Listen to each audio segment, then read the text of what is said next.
If you call yourself a fan of The Nun, I'll call you a liar. Find me one person in the world who actually thinks The Nun is a good horror movie, and I'll find you a deceiver, a teller of fibs. I just don't think it's possible that there is anyone out there on this entire space rock that thinks The Nun was an actually good movie. Now, I'm sure there are plenty of arguments you can make that it's an entertaining one, like a fun, bad, enjoyable movie. I would agree with you there to a certain extent. But anyone that would actually think that the movie was good enough to deserve a sequel, I just can't imagine that being the case. I don't think there's a such thing as fans of The Nun. There's probably more fans of eating paint chips than that movie. And yet somehow the Hollywood soulless suits, these zombie husks that control the pipeline of big budget movies, deemed this franchise worth a new entry. So we got The Nun 2 somehow. I just came back from watching it because I'm a sucker for bad horror films, and I thought maybe this one stood a better chance of being fun bad than the previous one, which I wasn't a huge enjoyer of, even as a so bad it's good flick. I gave that puppy a 25% on the moist meter, so the sequel had some big shoes to fill. And unfortunately, the only thing that was filled was my water when I finished drinking all of it to keep myself awake. Every single scene in this film, except for maybe one or two, is a scene that they have literally used 1,000 times by now. In their own franchise, in the Conjuring movies, in the Annabelle movies, every scene in The Nun 2, I'm pretty sure is copy and pasted with a different skin for this film. They're not even trying. There's not even an iota of effort put into this. I'll get my only compliments out of the way right now. There are two scenes that stood out to me as actually being creative.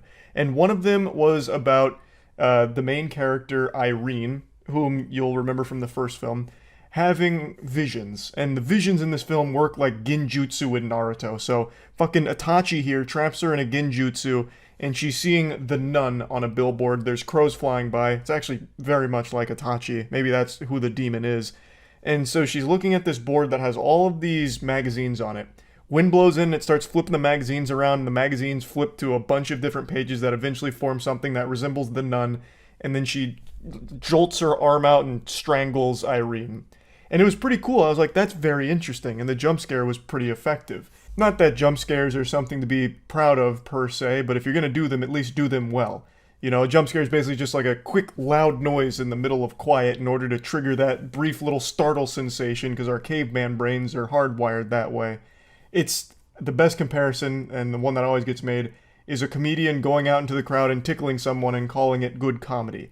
It's just cheap for horror films, but if you're going to include jump scares, make sure that they're done well. And that one was executed decently. And then the only other scene that I thought was cool was actually the very first scene. It's in a big church, and then it ends with someone getting lit on fire. So the priest just gets cremated after encountering the nun. And it was very, well done. That whole sequence leading up to that, I actually thought was kind of a banger. And then it never reaches that level of quality again. It's like they put all of their effort into the intro, and then that one scene with the magazines, and nowhere else. Now that I've got all the compliments out of the way, let's go ahead and dive into the rest. I am super tired of every single story in mainstream horror films being the exact same fucking thing. I'm gonna get into spoilers. I don't think anyone cares about the narrative of The Nun 2. This isn't exactly something that people are going to for a deep, intricate lore, I don't think. It does loosely tie into the Conjuring universe, but only because there's a post-credit scene that works like the Avengers, where the Warrens get a phone call and he's like, "How can I help you? I'm on it." That's the only tie-in. Other than that, there is nothing here that even connects it. So anyway, the film's narrative is the exact same plot to about 5,000 other horror films. Almost to a T. I'm confident now that these are being written by AI. because it's just taking the same DNA of everything else and doing nothing different with it, not even a unique spin. And like all other horror movies that have come before it, if you stop and think about the plot to this for even just 2 seconds, the entire movie falls apart. Let me explain how that works in this film. So, the first scene that I mentioned, the one that I like, yeah, the nun lights that priest on fire, literally just burns him alive with no effort at all. And then never does it again. Falls into the same tropey horror garbage where once the demon is doing what they want to do, all of a sudden the extent of its power is opening and closing doors, or making a scary face appear to spook somebody, or moving some chairs around, or something like that. It becomes so weak, even though, like, at the very beginning of this film, which in real world time of the movie, well, that's the opposite of real world time, in movie time was only like a month ago, we saw it light someone on fire effortlessly. And now all of a sudden, all it can do is lightly push things around. It has about as much force as a light breeze in the summertime wind. Like, how? Like, what could have easily happened is the demon goes to the place it wants to go, lights everybody on fire, kills them instantly, and then gets what it wants. And what does it want? It wants an ancient artifact. So, the demon was able to find where the ancient artifact was, and it infiltrates a school. And at the school, it starts scaring kids. For no reason, really. Just starts startling children, and nothing else. And before doing that, it had actually just snapped the neck of a woman who gave a delivery to where the demon was staying. So the demon is still perfectly capable of killing people, yet for some reason when it comes to that school, with the main objective in that school, it decides not to kill anyone. Why? It easily can. It just demonstrated that multiple times, and now all of a sudden it's a pacifist? It just doesn't make any sense. There's no explanation for why the demon doesn't just kill everyone at that school and then get the artifact, because it knows it's there. It could just get it once everyone's gone. The only argument I can see for why it wouldn't want to do that is it doesn't know exactly where that artifact is, so it's trying to lead people on a wild goose chase to accidentally locate it. But I think that's kind of a weak theory, and it's one I'm just making up to try and justify bad writing here. But let's assume that is the reason. It's still fucking stupid, because if no one's around, there's no one to foil their plans. In every single horror movie, it seems like the bad entity, the bad thing, is always more than willing to just let everyone in the film stop it. Like, it wants to be stopped. It has a humiliation fetish, and it wants to be beaten for some reason. Because it just lets everyone solve the mystery and do the only thing that can defeat it. In fact, sometimes it just leads them to the thing that can beat it. For no reason. Like, why? Why? So, the demon is at the school now. It's incognito, and Irene from the first film, as well as a new character, are working together to try and track down the demon, because the Vatican has been alerted to its presence, that it's back. It wasn't actually defeated in the previous film. The Vatican in this movie works like the Men in Black. They have like this really deep network of like intel and operatives that keep everyone up to date on demon activity. So they get the scoop, they figure out what the demon wants and where it is, and they go to the place. I'm just really speedrunning through all of this because most of the film is spent with just really lame, cheap jump scares and a complete absence of suspense or any real reason for what's unfolding. It's just the demon goofing around, scaring children at a school. That's it. So the good guys get to the school, they confront the demon directly, and the demon, for some reason, just starts walking off after they figure out what it's there for. And keep in mind, this demon has shown that it can basically teleport and be anywhere it wants. But at the end of the film, all of a sudden, all it can do is walk or jog a little bit very slowly, which is another trope in horror films where for the entire movie, the demon can be everywhere. And now all of a sudden at the end, all it can do is walk at the speed of like an 85-year-old woman. Doesn't make any sense, but that's exactly what happens here. And the good characters are trying to stop it, and the demon punches one of them, which sends her flying against some glass, and then force pushes another one and keeps walking. Why not just kill them? The demon has superhuman strength. That punch sent her flying. Could have easily killed her, finished the job. Like, there was no reason the demon wouldn't do that. And the force push again, could have easily just killed her instead, but makes the decision not to. They catch up to the demon after getting pushed away. They all together get the artifact, and it's a big struggle between the demon and the humans. Even though I don't know how that can even be a contest, because the demon has superpowers. It could just push them away, but it scarcely uses that, and when it does, it's like a very light push. So they engage in this struggle over the artifact, and eventually the demon starts slamming one of the girls' heads onto the concrete, and I was like, oh, he's about to kill her. And then doesn't. After slamming her head on the concrete, the demon lifts her up in a chokehold, like he's about to perform a cane chokeslam, and then one of the students grabs the artifact and runs away, and the demon looks, sees the girl running away, and for some reason just lightly drops the main character. When earlier in the film, he did something similar with a complete stranger and snapped her neck effortlessly. He could have easily done that to the main character and would have solved every single one of the demon's problems. Like, there would be no one left to stop him. But inexplicably just lets her go.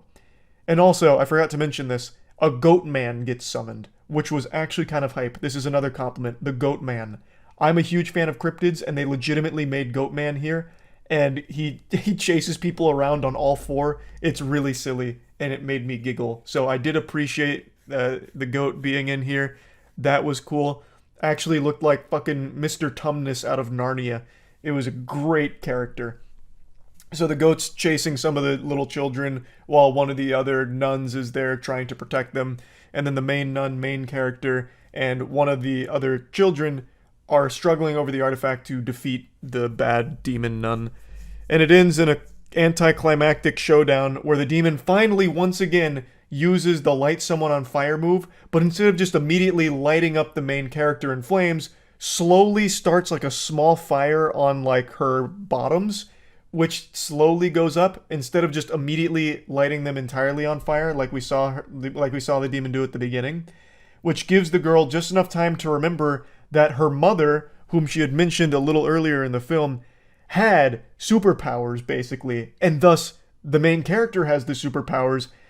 And an explosion of wine happens, which is changed into the blood of Christ, and it melts the demon, and the day is saved. I've summed up the majority of the film there. I left out a couple of details, of course, but it's so fucking dumb. It's so dumb. It's insultingly stupid. There's not even really that many fun bad moments in here. It's just such a snooze fest because it's every single horror movie trope ever rolled into this film. Unapologetically. Like, if you're going to do that, at least get creative when it comes to your jump scares, and it actually builds some suspense and do something fun there. It doesn't even try outside of a couple of scenes. Damn it. So yeah, I don't know why they even bothered making a sequel to The Nun. The first one was terrible, and this one I'm actually going to say is a little better. Like, objectively speaking, I think this movie is a little bit better than the first one, but it doesn't make it enjoyable. Like, it's just slightly better than a piece of shit. It's like a less stinky piece of shit. But yeah, I just wanted to rant about this movie a little bit because I am still shocked that it even got a sequel in the first place. Yeah, hopefully the next Conjuring movie's good. We'll see. But anyway, that's about it. See ya. Without a doubt, the movie I just watched is the weirdest film of the year in the best possible way. It's called The Substance, and I think it's flown under a lot of people's radar because this hasn't generated nearly as much buzz as it deserves. I only heard about it because during streams, people were telling me I need to go see it. It's an incredible body horror movie. So right away, I went in this with pretty high expectations with all of the glaze it was getting. This shit was getting basted like a Thanksgiving turkey here in compliments. So I had high expectations of this film. I knew nothing about it going in, didn't even know the concept of it. I was blown away. I thought it was extraordinary. It's super self-aware in its campiness. So the concept of the film is a woman who's getting older is really struggling to come to terms with not being like the beauty standard, being the beauty girl, because she was a TV star for the longest time, and she was used to everybody just suckling farts out her butt. And as she was getting older, people stopped doing that. Her ratings were starting to drop, and she was really struggling to come to terms with that. So she gets this opportunity to try something called The Substance, which promises to bring a better version of herself forward. Prettier, younger, this and that, the whole kit and caboodle. Now, while this idea has been explored numerous times, the pursuit of perfection, unrealistic beauty standards, and all kinds of things that this movie thematically explores, it has never been tackled in a way that The Substance has done. It is so good. And I really think it's elevated by how self-aware it is. Very clearly, there's a lot of Cronenberg influence on a lot of what you see and a lot of what you experience with this movie, and I love it. It was so refreshing, it was gross, it was yucky, and I'll get into the nitty-gritty of it for sure, but I really do think this was a pretty special film, but not everyone is going to like it. We went with a pretty large group, and I'd say 60% loved it, and the other 40% were repulsed by it. They hated it. Drew was livid. There was steam coming out of his ears. He hated sitting through this movie so much. He wanted to be neuralized by the Men in Black just to get it out of his mind because he thought it was just that trash. And I feel like that's going to be an experience for a lot of people. There are going to be people that can really appreciate it and those that are just going to be super put off by it. I guess another thing worth mentioning that some of the people that hated it pointed out is that probably a good 20% of this movie is spent naked. So there's a lot of titty and ass and close-up of boobie and ass. Sometimes it came out of nowhere like a jump scare with bang, honkers. And there is a lot of that for sure. I don't think it's needless nudity or something. When it's there, there's a reason for it, but there is a lot of it there that maybe some people might find to be excessive, because there were moments where it was actually softcore porn to a certain extent, especially because one of the big things is, I'm not going to get into that because I think that's probably too big of a spoiler, but the sexuality of things does play a role in the actual plot of it all. But me personally, I was smiling ear to ear from start to finish like there was someone tickling my armpits. It had me in such a good mood. It was so fun. It was silly in all of the right ways and at all of the right moments. It was serious at all of the right moments, and the body horror is so good. Typically when something tries to be body horror in 2024, the modern age, they just do the laziest, cheapest shit ever where it's CGI blood coming out of orifices and maybe an eye poke or something. This film, it goes hog wild. It was like watching a live action Meat Canyon film. I thought it was so good. And it also does play around with the blood too. There is eruptions of blood. There's tons of guts and gore and everything. But that's not the bread and butter. This whole film, from the way it's filmed to what it presents you with for the monster creature design, is stellar. I love how everything in this film feels like it's under a microscope. So even something as simple as the Hollywood big shot smoking a cigarette, it's super zoomed in on the cigarette and his pores, and he's got saliva dripping out of his mouth while he's smoking it. He's eating some prawns and it's really yucky sounds, like the worst ASMR ever. And you just sit there and witness all the grossness of it. Even when it's not body horror, it's just filmed in a way that just puts you on edge effectively. And I just thought it was great. Now, like I said, a lot of people hype this movie up saying that it's one of the better body horror films and the best horror movie of the year. And I agree, it is definitely up there. And interestingly enough, there was a sizable chunk of people that thought I'd really appreciate it because it's eerily similar to a concept that I wrote about years ago. I had an idea for a short story that I put a tweet out about 6 or 7 years ago, and I had even told a piece of that short story on our album, The Evolution of Tears for the Gentle Men, just kind of as a silly little track, so we put it to music, and it was just a short summation of the story. And fundamentally what it was just this dumb dog shit idea I had where a woman achieves immortality through birthing a clone of herself. So she gets to her octogenarian era, she's senile, she's about to buy the farm, but before she dies, she spontaneously gets pregnant and births an exact copy of her younger self with all of her current self's memories. And in The Substance, it's actually kind of similar. So when she gets the substance, she collapses, her back splits open, and she spawns a young version of herself. So the big thing is she is the Matrix, and this new person, this new being, is actually her. You are one, but it is two separate people, the old you and the new you. And the thing is, you have to keep switching bodies every 7 days in order to not have any like bad side effects from it. I'm trying not to spoil anything, but all of this I'm pretty sure is going to be in the trailers because it's the entire premise of the film. Now, if you've got your thinking caps on and you're using all the neurons up here, you're going to start to connect dots that my short story and the substance, they share some similarities. Now, I'm not necessarily going to be knocking on their door with a lawyer with some papers drafted or anything, because obviously my short story did not inspire this in any way, shape, or form, and they are drastically different. But I couldn't help but actually laugh once the birthing of the younger version of herself happened, which was a really good scene, by the way. But I couldn't help but laugh because I immediately drew that connection of, oh, this is like actually my short story that I'm watching right here, this one moment. Because that is fundamentally what I was writing about for it, in a much worse, stupider way. It's done significantly better in this film, but I just thought that was so interesting that it was like even remotely similar at any stage. So I just wanted to point that out. I'm not asking for royalties or anything, I just wanted to put that out there. Yeah, I just thought this movie slapped. As I mentioned, I think it is a very self-aware film in a way you don't really see that often. It's campy in the best ways. And let me give you an example. Dennis Quaid. Dennis Quaid plays this Hollywood guy. He has the television station that our main character was once the star of, and now the younger version of herself is now the star. Of course, no one knows these are the same person or anything. Like, to everyone else, they're two separate people. And he's a huge scumbag. He's a pervert. He's a bad weirdo. He's a degenerate. And Dennis Quaid leans into the idea of like Hollywood sleazeball so well. So, for example, when he's like just traversing the world, he's in these like steel-toed boots. When he like if he was walking down the hallway in any scene, it sounded like Sonny from iRobot jogging. Like, it just sounded like metal clanking against metal every time he made a move. And the way he moved is like Vince McMahon. So he's always doing this. So every time he's walking, he's hitting him with some of this right here.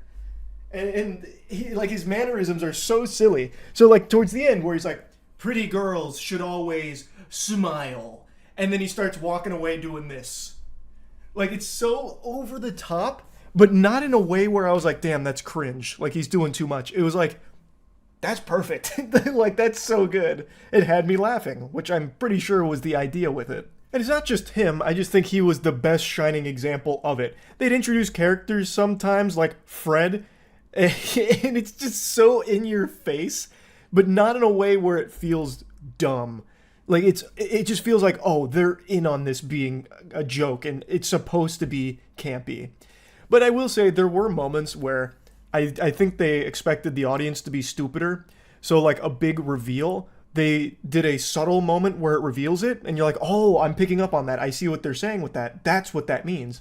And then, once you have that realization, the movie immediately beats you over the fucking head with a hammer with what it is. They take all the subtlety away with, like, a flashback or showing you something, like, you know, behind the curtain with, this is what it is. This is it right here. Showing you, telling you, instead of just having any level of trust in the audience to piece it together themselves with what you've shown them. So that was a little upsetting because that happened a couple of times, and I just thought it was unnecessary in a film like this. Like, you set it up well, and you had a good execution of, like, this subtle reveal. I don't think they needed to take the extra, like, 5 minutes to give you, like, the monologue, and this is what it means, and this is why I did it, and this is who I am. I just thought that was a little much. But I just thought the film was super good. I love the monsters. When the monster stuff starts happening, again, not getting into spoilers, I thought they crushed it with the design. I thought it looked great. It did a good job of being unsettling and gross. People in the theater were audibly, like, recoiling, going like, oh no, you know, actually emoting during a film, which I have not heard in so long in a movie theater. So I think it accomplished its goal. And it's the perfect amount of weird. Like, one of the monsters pukes out a whole titty. Like, it actually pukes out a breast, a single boobie. It just plops onto the ground, a disembodied tit. It's like, whoa, wow, that was interesting, you know? I just think The Substance is a pretty special film. I thought they crushed it. I really did. But again, I think there's going to be a ton of people who hate it. This is not a film I think that's for everyone. It is a weird movie, and I think you need to go in there ready to accept that it's, like, cartoonishly over the top. And once you do accept that, I think you're going to have a ton of fun watching it. So, yeah, that's really about it. So, yeah. Not too long ago, Winnie the Pooh entered the public domain, meaning anyone's welcome to use him and the characters for their own work as long as it's somewhat original. The only character that still remains forbidden is Tigger.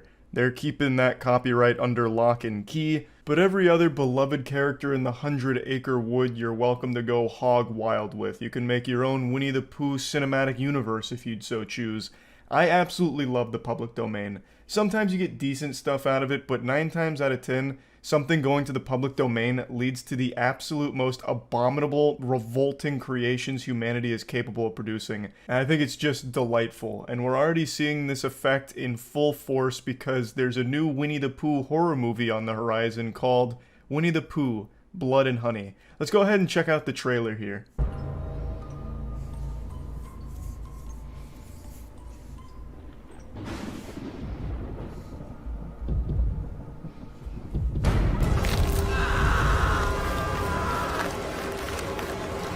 The plot, I think, is outstanding. Seems like something that'd be written by Stephen King himself. Christopher Robin has abandoned Pooh and the gang, and they're upset. So now they're coming for skulls. They've gone rabid. So one thing you'll probably immediately pick up on is the budget looks like it was $40. That's kind of standard for works that use public domain for some reason. You never really see huge budget works that borrow from the public domain, at least not as like the core focus. But that doesn't matter. You see, there's always a certain charm to these things. We need to go. There's Laura's dead. There's someone else outside. Now, there's no CGI here. This is all practical effects, if you can believe it. This is a real costume and someone underneath it, but it looks so good you probably thought it really was the actual Winnie the Pooh come to life.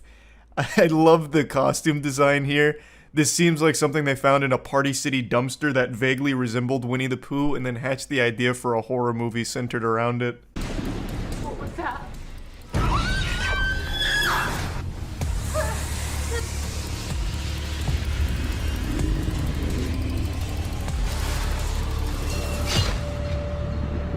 Winnie the Pooh out here looking like the original Sonic the Hedgehog design from the movie.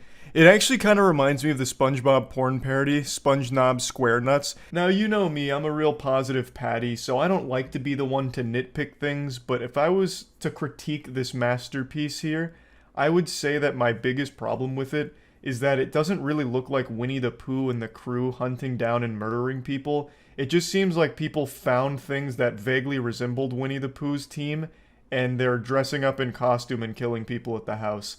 So it loses the effect of Winnie the Pooh, like the actual Pooh Bear, killing people, and just becomes like, oh, it's someone dressing up like him.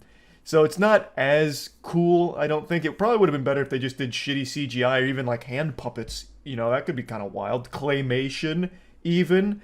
But just having like regular looking like human bodies with a Winnie the Pooh mask, it's not really the same thing as like Winnie the Pooh's no longer addicted to honey. Now he's addicted to blood and cum, you know? It loses all of that mystique. I realize I'm not doing a great job of explaining what I mean. I just sound like someone that believes Winnie the Pooh is real. What I'm trying to say is all they're using is a mask, right?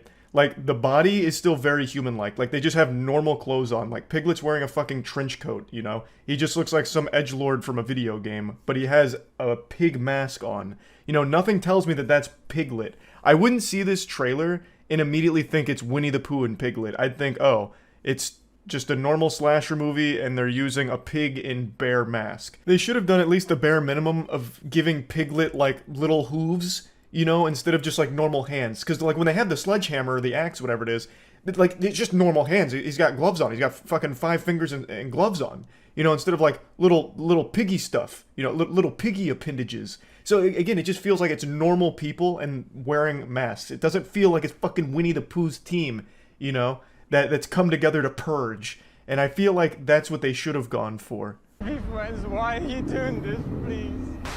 I would have never left, I swear, I swear.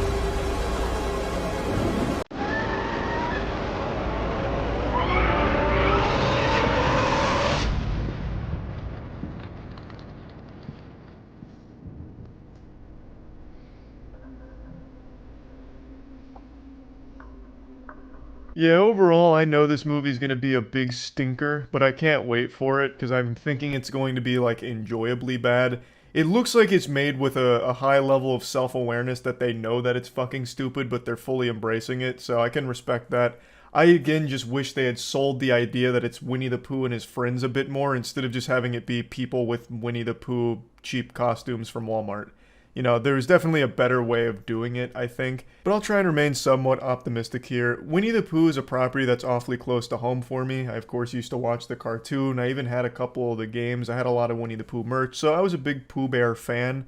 And I'd love to see him really make the leap into the big screen in a big way. A way that I haven't seen him before, you know? It's time Winnie the Pooh adapt. Maybe they make this a really deep plot, like something really interesting, a compelling narrative where they ran out of honey in the 100-Acre Wood, and honey was the only thing that, like, calmed the mind of Pooh. Like, Pooh entered the 100-Acre Wood as a serial killer, piling up mangled corpses for years, like one of the biggest war criminals this planet's ever seen. But once he found that special honey in the 100-Acre Wood, it calmed him down, you know, simmered him down, and, you know, he became a really nice guy. But now that they're out of honey, he's gone back to those primal instincts, and he's back killing again. There's really just a lot they could do here. Maybe Christopher Robin revisit the 100-Acre Woods after Winnie the Pooh's killed his wife and his friends at the house, and he's trying to figure out, how do I beat this manic, fucking bloodthirsty demon? And that's when Eeyore falls out of a tree. He's missing all of his limbs, eyes popped out of the socket. There's blood, viscera everywhere. He's got tears in his eyes, and he says,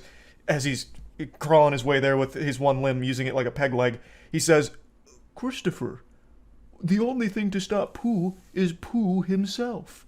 And that's when it connects in Christopher's mind. The neurons start firing. He's like, the honey. That's what Pooh loved the most. So then Christopher Robin has to biologically engineer new honey and then beat Pooh with it. I don't know. There's just plenty they could do besides just use cheap fucking costumes and sledgehammers in a house, right? Like they could get a lot more creative with it, and I hope they somehow do, but this trailer just seems like the most generic, low-budget slasher ever invented, but with Winnie the Pooh's mask. Unfortunately, I'm pretty sure that's exactly what we're going to get, something that just capitalizes off the shock of Winnie the Pooh being a killer. So just trying to use it as like a little marketing thing, like here's a pretty standard horror movie gore fest, but look, it's Winnie the Pooh. Give us some money. And I'm sure they will be profitable, because if they sell more than 10 tickets, I'm sure they made back their budget. And I'm going to be one of the people watching this movie. So, you know, I'm going to give it a try. I love to see shit enter the public domain, especially something as influential as Winnie the Pooh. This is a huge one, so I'm excited to see the first use of it here, and hopefully it's a fun bad movie instead of just like a boring one. Or maybe I'll be completely surprised and it's an amazing movie. We'll have to wait and see, but anyway, I just wanted to talk about it a little bit because it's pretty silly. That's about it. So yeah. Wow. Yeah, I just saw the Winnie the Pooh horror movie, Blood and Honey, and it is without exaggeration one of the stinkiest horror films I've ever had the pleasure of watching, and undoubtedly in the top 10 worst films I've ever seen in theaters, which is truly an honor because I've seen all kinds of worthless, absolute trash. Now, I'm sure you all know Winnie the Pooh's public domain now, which is why this film was able to be made in the first place. This isn't like an official Winnie the Pooh production. It's not canon. This isn't going to be part of the established Winnie the Pooh lore. The property went to the public domain Thunderdome, meaning anybody could use and abuse it freely. So a lot of people tried to latch on to the tit and suckle some milk out of the power of the IP. And this led to this production here. It was a very cheap one that was haphazardly thrown together, clearly trying to capitalize off the wackiness of its concept. What if Winnie the Pooh killed people? And that's about it. That's as far as the creativity goes. And it's very clear they rushed the fuck out of this because nothing works. This is the laziest, most unapologetic cash grab I've ever seen in my life.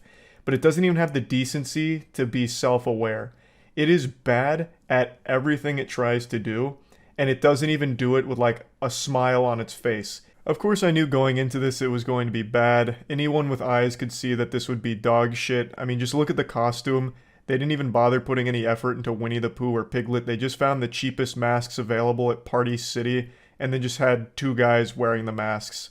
That's it. They also have human hands. And also a lot of times the mask kind of rides up a little bit so you can just see like a normal human actor underneath the mask. It's just a disaster. This is one of the few films where I actually took notes during it because I felt like I was so insulted and I couldn't believe what I was watching. So I jotted down a few notes during this, also because it was basically just me and Aaron in this movie theater watching it together, fucking stunned by what we were witnessing. It is truly a catastrophe on every level, but I will openly say it was fun bad. It was. I'm happy to report it wasn't boring bad. Its sheer incompetence and its inability to do anything right while not being self-aware made it a fun, enjoyably shit film. So I'd like to walk you through a lot of what happens here. Clearly we're going to get in spoiler territory, so fair warning, though I don't know why you'd give a fuck about spoilers for this kind of movie. It's not exactly heavy on the narrative at all. So let's go ahead and dive in. Just to give you a quick example of how much they cared about doing this cheaply, they don't have Winnie or Piglet talk. They clearly wanted to save money on the budget by not having additional voice actors try and impersonate Winnie or Piglet, so they came up with this. During a harsh winter, Winnie the Pooh hatched this genius idea to eat Eeyore in order to save the rest of them. So they sacrifice Eeyore for the greater good, they eat him, and then take a vow of silence because they were so traumatized by what they had done to their friend. So they never speak. So that saved them some money. The story is as follows. Christopher Robin meets Winnie and the gang in the 100-acre wood. They're friends for a while, but Christopher Robin goes off to college, and during that time, the group goes fucking hog wild. They go insano style. Their minds break. They turn to madness, and they become these ferocious killing machines for some reason, because they felt abandoned by Christopher Robin. But Christopher Robin is now engaged, and he wants to bring his fiancée into everything that was important in his life, which includes Winnie and the gang. So they visit the 100-acre wood looking for them, and his fiancée doesn't believe him. But then we get like Darman level acting throughout the entire film, but immediately it starts to shine because his wife is like, "You are so successful because you are creative. And even if these are imaginary friends, that business that you have made and you being as creative as you have been has led to you being one of the best people in the world, Christopher Robin. But I'm not sure if they're real." And Christopher's like, "But no, fiancé, these are real." And then sure enough, they eventually stumble upon the cabin, and then Piglet grabs a chain and strangles his wife till she dies. And then Christopher Robin gets cornered by Pooh and Piglet, and he drops what I believe to be one of the most iconic lines in horror movies now. He says, "Pooh, you've got to help me. Something's wrong with Piglet. He killed my wife." and then that's when it sinks in on Christopher Robin that they're all, off their gourd. So Pooh and Piglet start closing in on Christopher Robin as he's yelling and screaming. And he's saying, "We were friends, but we were friends. We were friends. What happened to us being friends?" And then they kidnap him, and that's the intro. A fierce and fiery start to this one. And I'd like to mention that the two actors in the Winnie and Piglet costumes, I wouldn't be surprised to learn that they're like 80 years old, because they move around so fucking slow. Especially Pooh Bear. Pooh Bear fee-fi-fo-fums around like he's carrying 1,000 pounds on each ankle. I thought for a second every time they moved, they slowed down the footage by like half. Like they moved at 0.5 speed. It really looks like they're riddled with arthritis. Every movement they make is extremely stiff. When they kill somebody, it's almost like animatronic to a certain degree. Like, it's so jarring. I would have expected them to be a little more limber since they're supposed to be like these crazy, agile, unstoppable killing machines. But my god, they are painfully slow and stiff. It's weird. But anyway, moving on. So that's the intro done. And then we get to our main characters. And I couldn't even tell you any of their names because it just genuinely wasn't important. They are actual just meat balloons for Winnie and Piglet to pop. So it's a group of girls that go to this cabin in the 100-acre wood for a vacation. And this is a no technology vacation. They want to go off the grid, like in fucking witness protection, basically. So they turn their phones off and everything is when they get to the cabin. But unfortunately, one of their friends was a little late, so when she was calling them to ask for directions, they didn't answer. So she pulled over outside, like next to the cabin a little far down the road, and was trying to get them to answer. And as she's calling, Pooh Bear spots her. And this is very bad because Pooh Bear's got a taste for blood and he's gluttonous. So Pooh Bear starts chasing her down like this. The girl's screaming. She eventually makes it to some kind of like warehouse and takes cover underneath a wood chipper. you can see where this is going. As she's hiding, Pooh happens to find her, and I shit you not, I swear this is going to sound like I'm making up, but I'm not. Pooh grabs her and then rips her shirt off. And then her tits are flopping all over the place for a minute, and Pooh's like moving her around so her tits kind of jiggle. And then he starts slamming her head against the wood chipper till she dies, and then he puts her in the wood chipper to make a blood sundae out of. So it's shooting all of her blood and guts out of the wood chipper, and that's it. I don't understand what the point was in Pooh Bear stripping her nude, basically. Well, I guess not fully nude, making her topless. I don't really get it. I thought this was going to be like some kind of narrative plot point where like he sees her tits and his eyes just go like awooga or something to indicate that he's like a pervert, like truly just the most, reprehensible menace of all time. But it played no role in anything because Pooh doesn't talk, he has no emotion, he has no real character, he just kills. So what the fuck was a point in just like having her tits all over the place for like 20 seconds? And that's another thing. All of these kills, the directors confused tension with just general time and dead silence and dead space. So when she's hiding, it is painfully long of her just sitting there and Pooh's feet by the door. It'll go on for like 45 seconds of nothing happening. It's not building tension, it's just overstaying its welcome, and it's just dead space. It's fucking worthless. And that's for every single kill.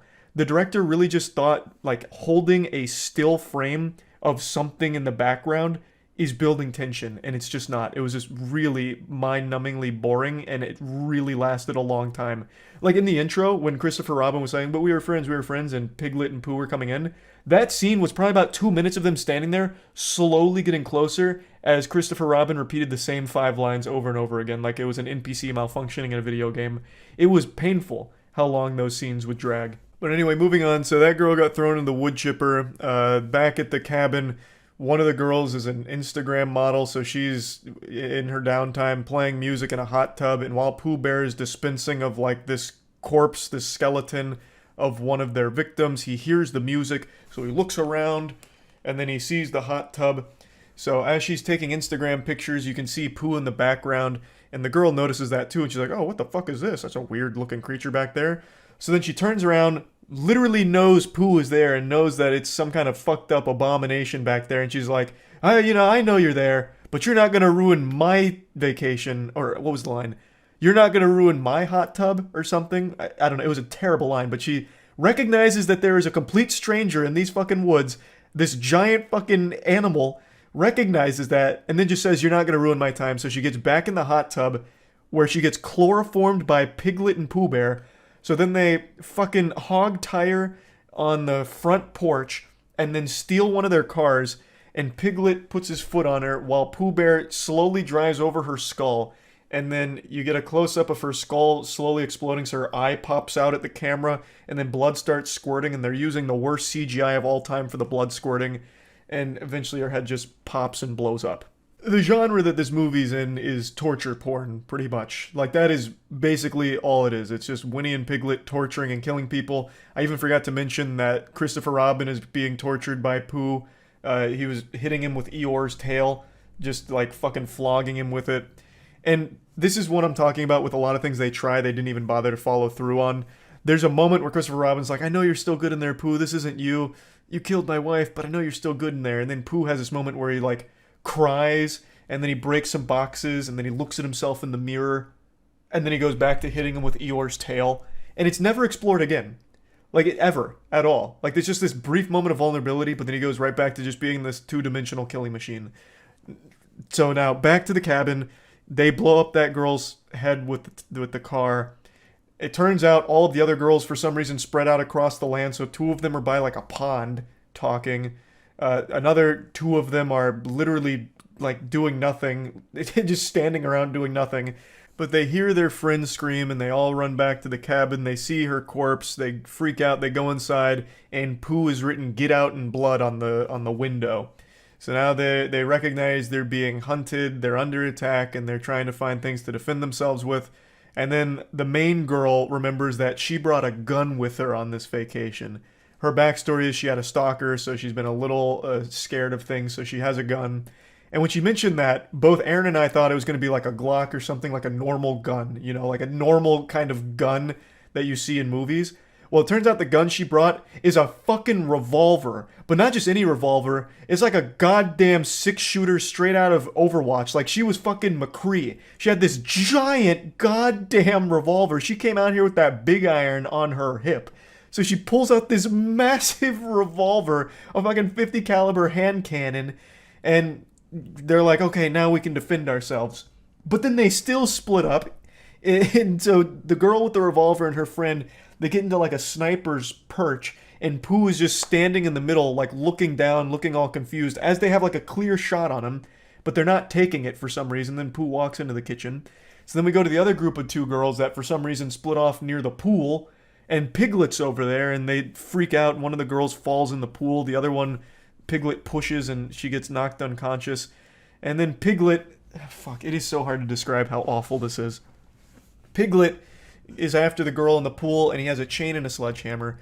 And he starts, like, slapping the chain against the pool water, trying to get her, and the girl's, like, moving backwards, like, slowly in the pool as Piglet's hitting the water. And this goes on for, like, 2 minutes. It's terrible. And then eventually he's like, this isn't working, I'm gonna get the sledgehammer. And while he's getting the sledgehammer, the girl, instead of like getting out of the pool, like a normal, logical decision, like getting out of the pool and running away while he's getting the sledgehammer, she instead like gets closer to him in the pool.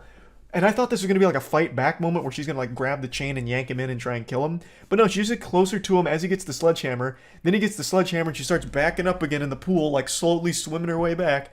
And then Piglet hits her with the sledgehammer and kills her. And then the girl that got knocked out from the push, they take and chain up back at their camp, and Winnie the Pooh slaps her after eating some honey. So he's eating some honey, the girl wakes up, he notices she wakes up, and he slaps her, and he slaps her again, and then he slaps her again, and then he slaps her again, and then he slaps her again. It goes on for like a fucking minute. That's what I'm talking about. All of these scenes last for so long, and it's so unnecessary. It does nothing. It doesn't make it more tense. It doesn't make it more brutal. It just makes it really fucking weird and uncomfortable. Anyway, so that's another one of the vacationing girls dead. Don't even know her name. None of these characters had any level of depth to them whatsoever. The other 2 girls that have the revolver and her friend, they try and, track down where her friend got taken. They eventually track it back to Winnie the Pooh and Piglet's hideout. And there's now another girl that's been captured, and she's screaming. So they free her, and she's been mauled by Piglet, so her face is all fucked up, and it makes her mad. Then they free Christopher Robin as well at some point, who's still alive, just being tortured. So now they have Christopher Robin freed, and this completely random girl that also happened to get tortured by Winnie the Pooh and Piglet. And the girl whose face is all messed up from Piglet grabs the gun and says, I'm gonna make that bastard pay for this. So then she shoots a shot in order to lure Piglet out, and he comes out from a fucking trailer, and he's got his chain, and they're circling around a fire in what I expect they thought would be a cool action moment, like a cool action shot. So they're circling this fire. He's got a chain, she's got a gun, and she's ready to go fucking John Wick on him. But then she tries to shoot him, and it's out of bullets. It turns out the girl only packed a single bullet in that revolver, which leads me to believe that her plan for the vacation was to play fucking Russian roulette with her friends. Why would she only load a single bullet into the revolver? And that's not even the stupidest part about that scene. Because they freed that girl, they freed Christopher Robin, Piglet and Pooh had no idea that was going on. I think they both went to sleep for some reason. They could have all left. But when the girl took the revolver and said, I want to make Piglet pay, the other 2 girls, well 3 because they had freed her friend, the other 3 girls just decided to watch. So they get in the closest proximity they can to this showdown, which happens to be a single keg, like an actual beer keg they hide behind, and they're watching it, like peeking over the side while this complete random woman has their gun and is about to shoot Piglet. They all just came over to watch. For no reason. They could have just left. They could have left, and they would have survived. They would have been fine. But they decided to be spectators here, and it's like an episode of Scooby-Doo. Like, they couldn't help it. They're just peeking over to watch it go down. So once it's clear that the girl's out of ammo, Winnie the Pooh comes up behind her, knocks her down, pours honey on her face, and Piglet eats her face off. And that's when Pooh notices that the 3 other girls happen to be behind that keg of beer watching. So then he's like coming at him like this. And 2 of the girls run away, but the other one hides and grabs a sledgehammer and ambushes Piglet. And she hits Piglet twice in order to get revenge for the friend that she killed. The other two girls are running through the forest, which is, I believe, miles away. Like, they ran miles, like, in a matter of seconds, and Pooh's following them like a goddamn robot. But after Piglet gets hit twice, he screams, and Pooh hears this miles away, and somehow Pooh instantly teleports back to the camp, and right after that girl delivers the killing blow on Piglet, Winnie the Pooh kills her by stabbing a machete through her throat and hanging her up on a post. Every character in this movie has super speed or like Dragon Ball Z level instant transmission because they're teleporting all over this place. They'll teleport from the cabin to the Pooh hideout to the woods, back to the cabin, all in a matter of actual seconds. It's fucking crazy. But anyway, now we're down to our last two survivors. Piglet's dead. Pooh's very upset about all of this. Sorry, just checking my notes, making sure I didn't miss anything. I'm skipping over some other shit. Like, it's so bafflingly fucking terrible. But anyway, the next important plot point is the two girls make it to a road, and there's a pickup truck of some goofy dudes in there. One of them comes out looking like the fucking crypt keeper, and they're like, what's wrong with you girls? You're not making any sense. What do you mean you're scared? Who are you scared of? And then Pooh's on the road, and they're like, you scared of this joker, this clown? All right, well, get in the car. We'll take care of this. And they march up to him with baseball bats, beer bottles, and a crowbar. And they're like, hey, bub, what did you do to scare these girls? You're not a nice guy, are you? So then they start beating up Pooh Bear, and he's just tanking all of the shots. And then I wrote down how he kills them because it's so wild. So after it becomes clear that what they're doing is ineffective, Pooh slaps the entire side of someone's face off. Like, literally turns him into Harvey Dent, Two-Face, slaps the side of the guy's face off, which kills him, and then he karate chops another guy's arm off, and then curb stomps him. Then he karate slices another guy's throat open, killing him, and then the last guy, he summons a swarm of bees to kill. So Pooh Bear can control bees in this universe, I guess, and he uses that to kill that guy who runs away. Then the girls freak out, but they have a car now, and they try and get away in the car, but Pooh's latched onto the back, and then they brake real hard. Pooh flies off, but for some reason they broke so hard that their heads hit the dash and they pass out. So then one of the friends gets grabbed by Pooh, and then he rips her head off and then throws it on the windshield. And then our protagonist turns on the windshield wipers because the blood was gross, I guess, which is so stupid, so fucking dumb, because I guess she was still going to try and get away and couldn't see with their friend's head in the windshield. But she wasn't able to clean it off fast enough and start the car, so Pooh grabs her, and he's about to kill her, but then Christopher Robin comes speeding in another vehicle and hits Pooh, which stuns him, but it doesn't kill him, so then Pooh grabs that girl one more time, slits her throat in front of Christopher Robin, and then says the only line that Pooh and Piglet have, and he says, "You left us." And then, after, kills the girl, slits her throat, and then just starts stabbing her a million times as Christopher Robin cries and runs away. Roll credits. I just summed up the whole movie for you. That is the whole movie. I am convinced that they were padding for time with all of those very long, drawn-out sections of, like, nothing happening. I think that was in order to fill time, in order to make, like, the bare minimum for a feature-length film, because this movie is fucking short. Like, way shorter than I would have ever expected. It's over in, like, a single blink of the eye. And everything that happens is so half-baked and terrible. All of it looks terrible. None of what they even attempted to do lands in even the singlest, slightest capacity. I thought this would be self-aware goofiness. It's not self-aware. It is goofy, but for all the wrong reasons, which almost makes it better. Like I said, it is enjoyably bad. It is fun bad. It's no Moonfall, unfortunately, but I did enjoy my time watching it. It was something special. Like, oh bother, I tell you, this one was a super stinker, and I just had to come home and vent about it and talk about it because holy shit. It has a 5% on Rotten Tomatoes, which I actually agree with. It's very rare I agree with Rotten Tomatoes scores. That one's right on the money. 5% sounds about right. The audience score of 51%, though, I can't understand because it is enjoyably shit. Like, it is a fun, bad movie. It's something wild. That's about it. So, yeah. Oh, hey, wait. This is the same actress from, the other short. The Look-See. My immersion's broken. Or it's the same universe and this woman is getting haunted by the Laundry Man and the Look-See. And just has shit luck. Jesus, my room smells like straight asshole right now. But I didn't even fart, nor dogs aren't even in here either. Maybe the laundryman snuck in and blasted a haunted fart in here.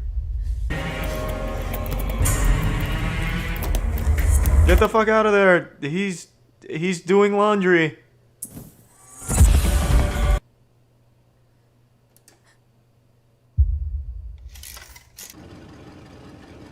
Glory Hole Action 3, is that a horror short?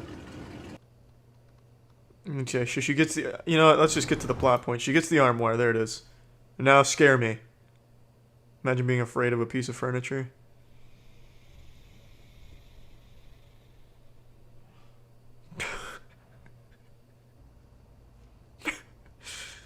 The tension! Can cut it with a fleshlight. Like, god damn it, like what the fuck do you expect as a horror director? I'll make this whole thing about a haunted armoire. How can I show it's haunted? I'll have it very slowly open a sliding glass door. Dope.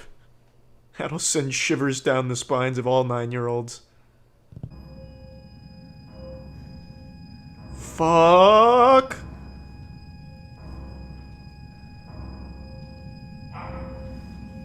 What happened? Did the armoire just eat her clothes? Oh, the hair on her neck is standing up. You know, again, she clearly suspects the armoire of foul play. Why would she still trust it to keep the clothes in there? Why not just immediately get rid of the armoire? Like, hey, you know what? Spit my clothes out. I can hear the tapping in there. I'll get rid of it. Yeah, honestly, she should just call Billy the Exterminator. The man's exterminated every pest on the planet. Might as well tackle a few ghosts.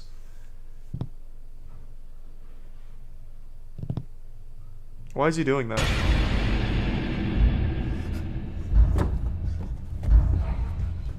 Ah, it must have been the wind.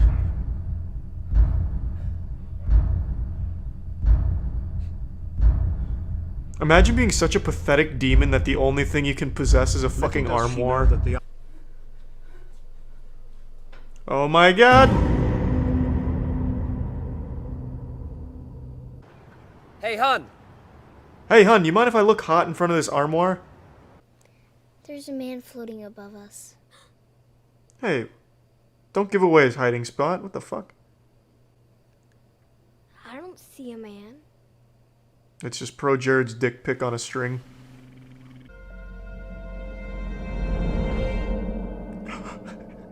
It was that easy.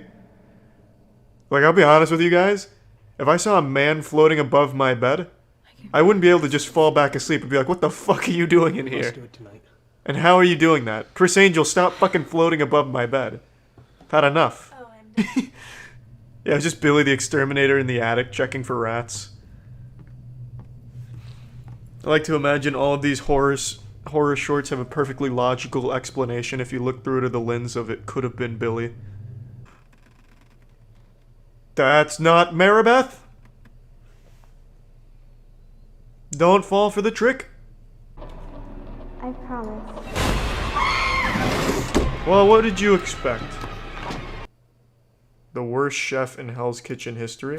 In the blue kitchen, chef. What do I need? What did I just call out? He seems like a nice guy, at least. They must have brought him on for his personality. Raj, I'm talking to. I don't even know what the hell's going on or what happened or why. He sounds like a cartoon character. Please, kids, how dare you condescend to me? I'm 28 years old, I've been a professional in this industry 14 years, I work at a camp and I work my ass off. I'm a Navy SEAL, I have 500 confirmed kills. You will respect me, Raj. You stupid douchebag. No, bro! You're attacking me.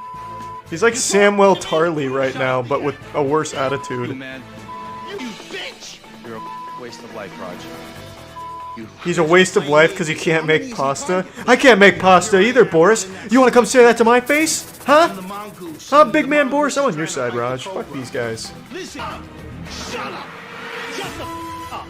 No, I agree. Trev could not take Raj in a fight. And Trev is at its Fuck this Trev guy. I mean, Raj was done so fucking dirty, no respect for him. The man's 49 years old, putting nuts to butts in the kitchen, going toe-to-toe with Chef Ramsay. I'm going to show you an image, and I want you to tell me how it makes you feel. What does it say to you? Now, I don't want to scare you, this isn't meant to be frightening, but it will be a bit distressing. Think of it like a therapy session, and this is a Rorschach. You ready? Here it is. BuzzFeed Studios jump scare. Don't worry, it's gone now, it can't hurt you anymore. I know that seeing BuzzFeed Studios elicits a feeling of sadness and despair. I honestly didn't even know BuzzFeed was still around. I thought we had eradicated that plague many years ago, but I guess it's still got a heartbeat, no matter how faint, and they're going all in on this horror movie called Dear David, which is based on a Twitter thread. I shit you not. That is the most BuzzFeed shit imaginable. They're making a Twitter thread horror movie. A stunning, brave and bold twist on the horror genre here. Innovation at its finest, and that's what BuzzFeed is known for. I really can't wait to see what's next for the creative minds at the BuzzFeed Studios basement. I want to see what else they'll cook up in that cursed kitchen. Perhaps a Netflix original thriller about a bubbly blogger who's now facing her worst nightmare when she goes to Starbucks and was served a grande instead of a venti. Fucking teeth chattering. Chills, I tell you, chills. BuzzFeed Studios, they're aiming for the fences. They're swinging for a big home run, and goddammit, I think they might just hit it. This trailer for Dear David is impressively awful. Before getting into the trailer itself, I'll just go ahead and show you what it's based on. It's from this thread in 2017 where a comic artist named Adam was documenting a series of hauntings he was experiencing from a dead child named David. And this is the police sketch of David, I guess. It looks like something out of Ed, Nettie, but this was meant to be taken seriously. He tried to play it off as a very real thing, even though it's very clearly just a load of baloney, just some fish paste to have a bit of fun. But there were tons of people that were really, encapsulated. They were hooked. They tuned in every day for the latest update from Adam on David. You know, is David still trying to kill you? What's David up to? Is he out there playing with Hot Wheels again in the middle of the night? Oh my god, David's a menace! We gotta fucking kill David quickly! That kind of shit. They were really invested in the story. And now BuzzFeed is doing what they do best. Striking while the iron is completely cold and everyone has forgotten about it. Not the most timely execution here. This is 6 fucking years too late. The whole world doesn't remember this thing, and now BuzzFeed for some reason is trying to parade its corpse around to make money off of it. In a very pitiful attempt at that. They chose something that was only popular on Twitter 6 years ago, and only lasted for a handful of days, really. And they're like, yep, that's the one. That's our horror movie magnum opus. Dear David, let's run it. I just can't even believe it. Why even bother? You're already so late to it. If this had come out in 2018 maybe, then you might have a chance of getting a couple ticket sales. But this movie, Dear David, might legitimately sell 0 tickets. It's just incredible how out of touch BuzzFeed is. This is a film that wouldn't even be seen by family and friends because it looks so awful and uninteresting on a concept that no one cares about from a fucking Twitter thread. And it's integral to the film itself, too. Twitter plays a large role in the trailer. That is so embarrassing. No one wants to go watch that. If you went to the BuzzFeed office right now, I'm very curious what you would find. Maybe it looked like a dungeon where there's only one light on. It's like a single light bulb dangling from a string, and maybe 3 people on a computer still writing quizzes. What Harry Potter character are you? What does your favorite sex position say about your favorite Disney princess? I don't know who's there and who came up with this. Not even AI would generate something this out of touch. It blows my mind. But anyway, let's talk about the trailer now. I can't show you the trailer because I don't want to get DMCA'd by BuzzFeed or anything. So I'll just show you some screenshots of it and tell you what's going on. So they immediately get into the cringe because everything with BuzzFeed is this imminent natural disaster of cringe, like a fucking tornado barreling towards you and you can't escape the embarrassment. So it opens up with the main character posting his comic on Twitter and getting roasted for it, saying it's bad, yikes, your comics are shitty now that you work for BuzzFeed. A literal self-insert with BuzzFeed here. So they're making comments like, you work for BuzzFeed, now your art's lame. And then one of his coworkers is like, it's the worst thing to do to engage with trolls online. And he's still engaging with trolls, and then he commits the ultimate sin. He summons the demon, David, by telling someone to die in a fire, D-I-A-F. After sending that message, he then says this verbatim: sometimes you've gotta troll the trolls. So clearly this dialogue is written by actual 66-year-old men here, because Jesus Christ. So then, after saying die in a fire, this mysterious Twitter account pops up saying, why are you so mean? And if you look at the name, it's from Dear David. The shameless goofballs at BuzzFeed even had the gall to say that it's inspired by actual events. Oh, brother, it's inspired by an actual Twitter thread, not actual events. These events are about as real as the Blitzball Championship in Final Fantasy X. It's just a silly horror story that they cooked up. Nothing else. Just because it's written down in a Twitter thread doesn't mean that it's evidence that it's true. The trailer then goes into the same old, tired, generic, formulaic garbage that we've seen a million times. So here's this scary child, David, being a little goofball in the chair. He's here because I guess he didn't like the main character trolling on Twitter, I guess. He didn't like the die in a fire line, so now David's here to teach him a lesson. And of course, there's a BuzzFeed article being written about it. And honestly, this just seems like a really desperate attempt to remind people that BuzzFeed exists. So the more I watched the trailer, the more I realized that they're putting BuzzFeed in as many places as they can, and I really think that's because they recognize that nobody gives a fuck about them anymore. So this is just like a Hail Mary attempt to remind people that this is still a platform that exists. And my god, is it just awful to look at. It's so pathetic. The trailer drags on with more normal, boring trash with tiny little jump scares here and there and little creepy images. And then we reach towards the end here where he's getting out of a shower and he notices in the mirror, D-I-A-F. Die in a fire. The same thing he said to troll the trolls on Twitter, if you might remember. And now he's being haunted by the D-I-A-F statement. So this whole thing seems like David's really trying to troll the troll who was trolling trolls. Leave it to BuzzFeed to break new ground. Pioneers, I tell you. Absolute fucking geniuses. There's really nothing else to discuss with the trailer. It is literally just all the same exact horror movie trope cliche that you've seen actually a billion times by now, shoved into one desperate attempt from BuzzFeed to remind people that they're still around. So yeah, this is already shaping up to be an extremely embarrassing endeavor from BuzzFeed here. It's not something anyone asked for, ever, really, and it's also 6 years too late anyway. I just don't understand the thought process. Horror movies are always made on a very low budget, and this looks like no exception. It looks like it's a very low budget movie, so most of the time horror movies actually turn a very sizable profit, because like Blumhouse, for example, will make a horror movie for like $2 million, and then if it only does like a $8 million box office run, it still did pretty well. Like, that's still a financial success overall. That's why Blumhouse keeps churning out like pretty low effort horror movies pretty often, because they're cheap. And it doesn't have to perform extraordinary in the box office, and sometimes it does. It goes well above what it should have. It punched above its weight class, like, for example, Paranormal Activity. Very low budget and made 9 figures. So there's always so much room for horror movies to be a financial success because they're so cheap, but in this case, I don't see that happening, because who the fuck wants to watch this? I love fun, bad horror movies, but this does not look like a fun, bad horror movie. Even I'm not that interested in seeing it, and that's saying something. That's a fucking statement right there. You have dreadfully missed if you're making a bad horror film that even I'm bored by. So I might still see it out of pity, I don't know yet, but it just, I just don't understand what their thought process was here. It looks like shit. It really does. I don't think it's going to save the company. I think it's only going to continue to push the company's head even deeper into the toilet, but I guess we'll see. That's about it. See ya.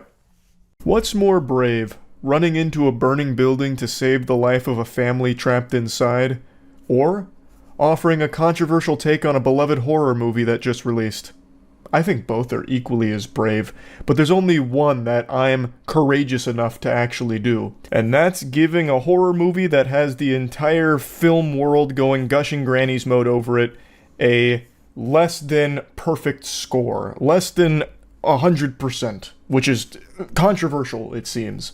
Longlegs. I already know me name-dropping this film and stating that I'm giving it a less than perfect score has probably already had a few people spitting out their Budweiser while cracking their knuckles, turning to their keyboard going, no more Mr. Nice Guy. But I want to be clear up front, I think it's a good movie. But I don't think it's anything special. I think it is dreadfully overhyped. I went into it with really high expectations because all the reviews, it had like 100% on Rotten Tomatoes, and everyone that I was reading from was saying things like, scariest movie humanity's ever produced. This one's gonna keep you awake for the rest of your life because you won't be able to think about anything besides how frightening this film was. It's gonna have you looking over both shoulders anytime you pass a dark corner. Like crazy praise, which is rare for a horror movie. So, I saw it last night, and I gave a little pseudo moist meter on stream last night. I'm going to play that for you here, but be warned, it's a bit of a hot take because it seems like not many people feel the same way I do about it. Now, I already know there's plenty of people that aren't actually going to bother hearing what I have to say about the movie. You've already made your minds up about me that I'm some brainless Cro-Magnon that just couldn't understand Longlegs, which is why I wasn't scared by it. I promise you that's not the case, because Longlegs itself is a film that I feel like you can't walk away without understanding at least the majority of it, because the very end of the movie drills into you exactly what it was all about and what was happening. So it's not exactly like the subtlety was lost on me. I appreciate the cinematography. The cinematography does so much heavy lifting in this film. It's actually beautifully shot. The performances are great, but it really felt like a ton of other horror movies I've seen with much prettier packaging around it. Especially... I'm not going to get into spoilers. This is completely spoiler-free. I want to make that clear up front. And also, I already know there's other people that'll use some other kind of explanation for why I didn't like it. Oh, Charlie only likes horror movies with jump scares, which is a crazy take, considering I hate most modern horror films. I think the vast majority are irredeemable dog shit, and a lot of that is because they have an over-reliance on jump scares. My favorite horror movie is Hereditary, and by all accounts, that movie is a slow burn. It's an unrelenting, eerie, tension-building film, and the jump scares don't really come in until like the last 10 minutes, which is my least favorite part of the film because it kind of just devolved into normal horror cliches in like a 10-minute montage. They just speed run every jump scare ever, which I thought was kind of silly, but I still think Hereditary is a horror movie masterpiece. So the pacing of the film being slower in Longlegs, I actually think is a very big positive thing. So that's definitely not any kind of complaint I have, and I hope no one gets that twisted. Anyway, I get into more specifics on stream, again, while avoiding spoilers, but I kind of just vomit out my thoughts a little bit more there, so you can really take in this hot take for you. I'm gonna give you a little live moist meter on Longlegs here. I was extremely excited for this movie. It had so much hype, like all the headlines were, this is the scariest movie ever, you won't be able to sleep without a nightlight on, hope you got your mom to give you some warm milk on standby after seeing this one, because it's gonna scar you. It's the scariest movie in decades, certified masterpiece, 100% on Rotten Tomatoes, and all the trailers looked amazing. So it came out today, and I just got back from it. Overhyped. I'm sorry to tell you, it very overhyped. I don't know what the marketing budget was, but they must have really sold it in a big way to the critics. Because it is good, like it's not bad by any means. It's better than most horror movies, but that's like, you know, that's not a very high bar. Most horror movies are irredeemable slop. But it is better than most. But it's just, I don't know, it's not special. And I went into it expecting something like Hereditary level, where I'm like, I haven't seen anything like this. This is genuinely unnerving stuff. And the movie's shot beautifully, the acting's great, the story is good. It's just not scary. Like, really at all. I see tier 1 12-bit. Pretty much all of the scares are the exact scares that we've seen a million times in every other horror movie ever. They're just packaged a little bit better. Nicolas Cage was great. Everyone was great in it, but I don't think like a good performance can save a not scary horror movie. Like, there's a couple scenes that do a good job of building tension, but the tension never goes anywhere. They just let it peter out. So you'll have like a really long scene. It's like, oh, this is going to build to something like crazy. There's going to be something really, you know, eerie about this. And then it just slowly fades. I don't know, it just didn't, it never got under my skin. I never felt like on the edge of my seat or scared, you know, chattering fingernails on my teeth or anything. I just didn't think it was all that great.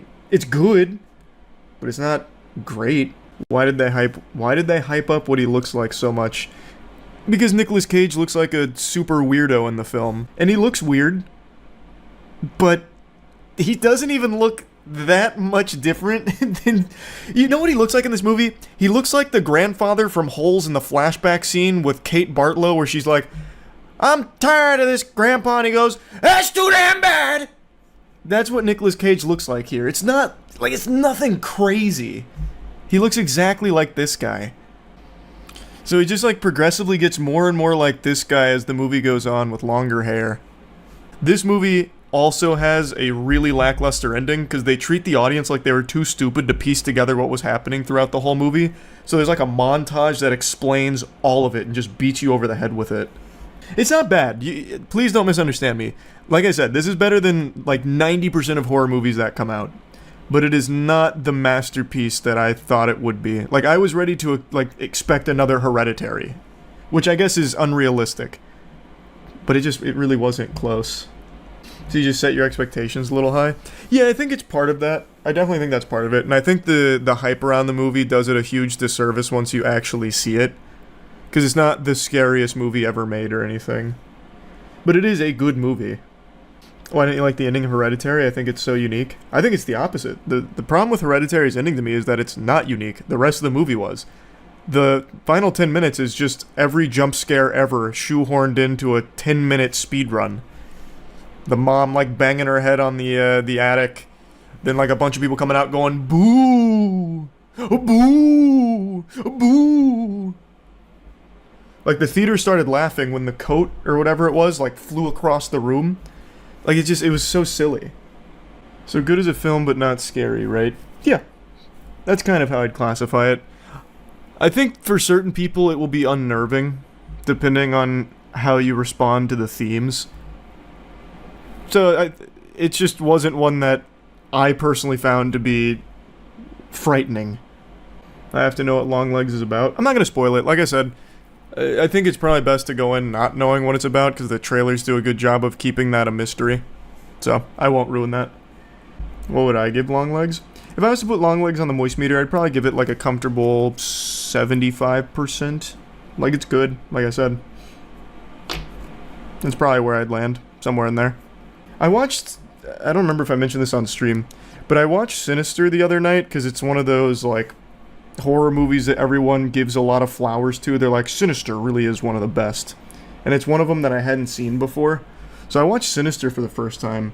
And the movie's pretty dog shit for the most part. But what it does really, really well is when it's going through the old home movies, the sound design is great. Like, the sound really fucking sells some of it. And then when it gets out of the sound, like when it gets out of the tapes, they just have like the really silly stuff with the guy who just goes up to the camera and does this. So, dog shit's being really harsh for no reason. It's fine, but it's not like, I would never say it's one of the best.